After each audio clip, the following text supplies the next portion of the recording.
curious to know what the where the line is between a normal gay person and a not normal gay person. I mean, the question is, I'm assuming I can guess what it is, like, anything related to drag, I guess, in that drag, wearing as much makeup as Donald Trump wears, that would be considered not normal.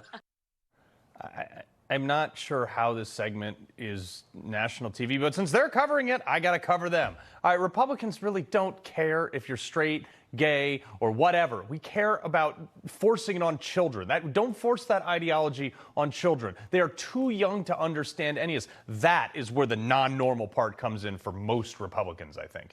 Investigative journalist at the Daily Signal, Tony Kinnett, and Daily Caller columnist and analyst and writer Mary Rooke. All right, Mary, this is like a really dumb topic to cover, but this is the thing we're talking about now. This is the news cycle.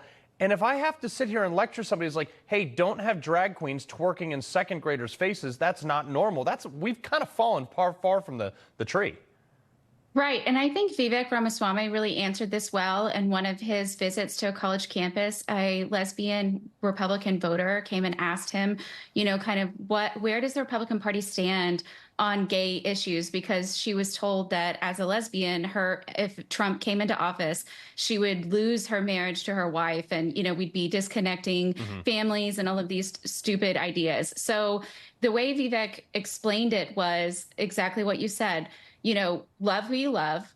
The Republican Party does not want the government to come in between you and the person that you love. However, there has to be a line drawn. There has to be some sort of, acceptance that children are too young to be taught this transgender ideology, who you are having sex with in your bedroom, these kind of far out ideas. And, it's not just the Republican Party saying this. This is the reason why there's a large swath of LGBTQ voters that have come over to the Republican Party who have said enough is enough. Right. We do not want this in our party anymore. And we're like, hey, here's a hat. Great. Join the team. But, Tony, this is the funny thing here is Tim Walz, the guy from the party that's apparently not supposed to talk like this, said this about Elon Musk. If you're a billionaire, Elon Musk, for example, say, that guy got it. Michigan knows that word. Look, that dude got a tax cut and the rest of us got shafted on the whole deal. Let's just say Donald Trump came up and said something like that. How would the media react if they said it about Tim? They freaked out when someone even mentioned on Twitter about Walz.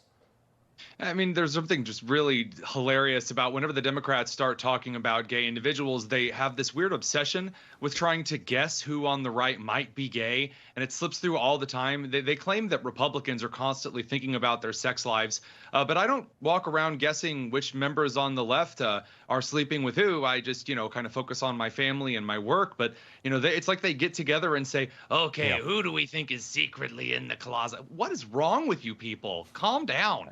No, they just make a mountain out of a molehill. Anyway, Jerry Seinfeld went after his children's former school for offering Distress Students Day and after the election on November 6th.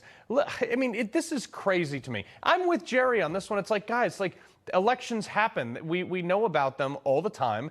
And if you don't like the results, well, I don't know, get over it, Mary. Yeah, I couldn't agree more. It's just this, kind of perpetuate, your feelings matter more than the reality of what's going on around you. And it's teaching our children to be weak-minded. Yeah. Sometimes things are not going to happen the way you want them to happen. And we should teach our children to rise up, against adversity. And if your candidate or your family's candidate didn't win, then, how do you perpetuate your voting issues forward in the wake of that. And that's what we should be teaching children. It shouldn't be, go to bed, lay down, don't come back out again. I agree. Tony, I want to get to this real quick. Listen to what Trump had to say on Cheney, and we're going to talk about the reaction. I said if you ever gave her a rifle and let her do the fighting, if you ever do that, she wouldn't be doing too well, I will tell you right now. But she's a war hawk.